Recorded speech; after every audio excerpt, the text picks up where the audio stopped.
We kind of get rolling into the next pen here. We'll dive in. This will be an all-gilt pen. This is going to be 7-2 and 7-3. 7-3 is going to be the wider belted gilt on the stick currently, and the 7-2 is going to be the paler pigmented one there in the back. But I've kind of been excited to get into these. So these will be our first litter of Magic Tricks. Magic Trick would have been our $27,000 lead off at our live sale last year that Laird's buy, and have really liked those pigs really well so far. So the 7s are going to be Magic Trick, Nothing to Hide, Josie Wales. Their mom is a higher dollar bred purchase there from the Mock Crew in Indiana.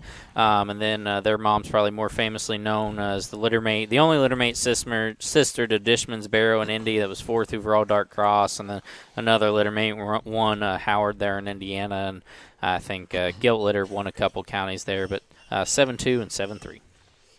We can start with 7-2 because Abby's got her there on the stick. I think that one just to me screams like a show gilt or a market gilt type scenario. With her back shape and her moderacy and just the length of body that she brings. I think she fits that very, very well. A very heavy muscled gilt, but then still reads green and immature in terms of her look and her skeleton, right? So one that I think just has a lot of potential going down the road.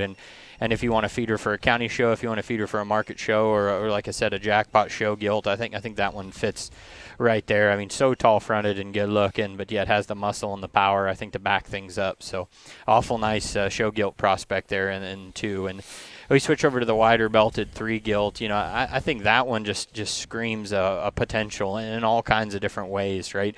She's so powerful in terms of her center body and so big centered that you're kind of drawn to her just right away for having those sowy productivity type looks. But then, when Abby gets her stuck on the stick, I think she raises her head up and has a really long front end and is really extended and pretty out through her front end. But again, study her going across the shavings. I think this one glides and flows just about as good as any of we've seen. When you study her going directly away from you, she's got a big pin set, and with that, her hind legs maybe just a notch wider, but super square and super correct in the angle to her hock. So I think one that just, in terms of base width, matches so much of what she's got going on in terms of her body and her skull and her stoutness up high. So I think a really genuine gilt all the way through, and one that, like I said, for me, checks a lot of boxes in terms of if you want to show this one and then go out and win some jackpot shows. I think she's got potential. If your goal is a county fair, a big gilt show later in the spring, or later in the summer, I think she fits that as well. And then if you want to make one into a sow, I think she's got a lot of potential. I mean, to look back at the pedigree and go to Garrett's site and scroll through the pages of winners out of this sow group and this sow family, I think there's a lot of opportunity with this gilt. So a great pair of them. The little gilt that Abby's on there, that 7-2, again, a real green, moderate kind of a gilt that probably has better outcome there later, kind of let her grow into herself and get everything to blend as good as you possibly can. That's a neat-looking one out of her front end with an awesome kind of a chest floor.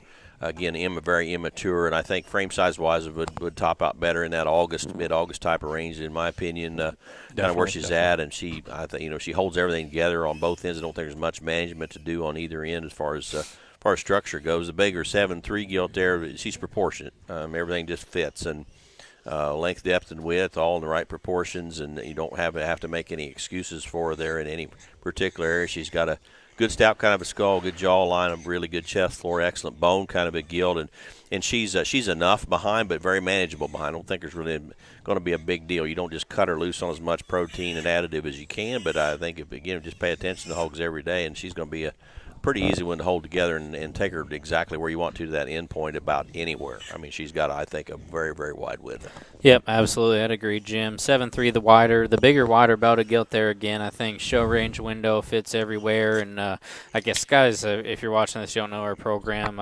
We keep these things in groups of 10 to 12 in pens, and they're on full feed, 19% as much as they want to eat. So honestly, I think management from times normally you get them home for a week, you like them them better. I would say the 7-2 gilt, I think, fits August into September really well. And we run into this, kind of feeds off of what I just said. That gilt maybe on the screen, I think you can see it just a fuzz. She's just a little higher in her top line there. And honestly, if that scares you, I hope it doesn't, because I think you get her home, get her on realistically the feed program she's supposed to be on. We've never had an issue with that. Those things settle in, frame up, muscle out. That doesn't scare me at all, because she's not, her shoulder and her top line square. She's just higher muscled because she has so much true expression up high. So I wanted to make sure I made a comment on that. Yeah, and I tell you, look how her belt hits exactly in that spot. Yep. And it is a visual thing. She's not as bad there as it may appear, because it's literally from one side it looks like there's an issue. But that, again, as she grows and develops and kind of flashes up, it's going to disappear quite a bit. But that's right where that white hits. And I think it's an easy feed fix thing Yep. too. You just mellow her out a touch, like Garrett said. They don't get babied here by any means. They let pigs be pigs at G&S. So just mellow her out a touch, and I think she's just fine. I don't even see it as a problem at all. Yep, so no, again, little gilt there is going to be 7-2, bigger white bell gilt 7-3.